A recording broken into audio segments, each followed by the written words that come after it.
আমি মাছ দিয়ে টমেটো দিয়ে পাক করছি, তারপরে কলমি শাক দিয়ে আলু দিয়ে ভাজি করছি। হ্যালো গাইস, আসসালামু আলাইকুম। কেমন আছেন আপনারা?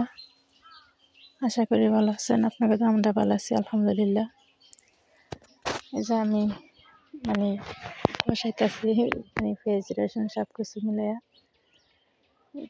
দিচ্ছি একসাথে। তারপরে হলুদের গুঁড়া, মরিচের গুঁড়া এটা কষাইতেছি। আজকে তো মাছ পাক করতেছি আমি টমেটো দিয়ে।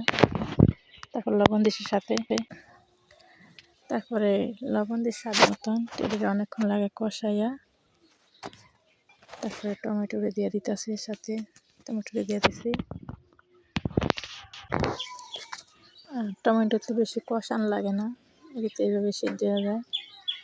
তারপরে সাথে কাঁচামরিচ দিয়ে দিছি, কাঁচামরিচ দিয়ে অনেকক্ষণ লাড়াচাড়া। তারপরে মাছটি দিয়ে আবার আমি অনেকক্ষণ লাগে তারপর মাছের সাথে একটু কষামো আর কি, ডাইকা রাখবো।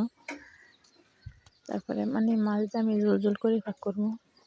মাছটি দিয়ে আবার অনেকক্ষণ না করে এভাবে রাখার পরে তারপরে ঝোল দিয়ে দিলাম আর কি। অনেকক্ষণ লাগাতে রাখছি, তারপরে যে ঝোল দেওয়া দিছি সাথে। ঝোল দিয়ে আবার অনেকক্ষণ লাগে সিদ্ধ হওয়ার পরে তরকারিটা একটু হয়ে এলে ওটা নেবো আর কি।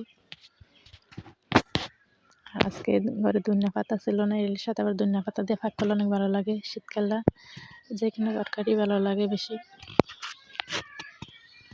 ধনিয়া পাতা দিলে তো অন্যরকমই ভালো লাগে খাইতে। সস পাতা আর কি, কোন এলাকায় কি বলে তা তো আমি জানি না। দিকে ধনিয়া পাতা বলে, সজল পাতা বলে। আর এই যে আমার রান্না করায় শেষ হয়ে যাইছে। তরকারি খাইতে অনেক ভালো লাগছে। মাছ দিয়ে টমেটো দিয়ে ভাগ করলে অনেক ভালো লাগে খাইতে, কোনো তরকারি দেয় নাই।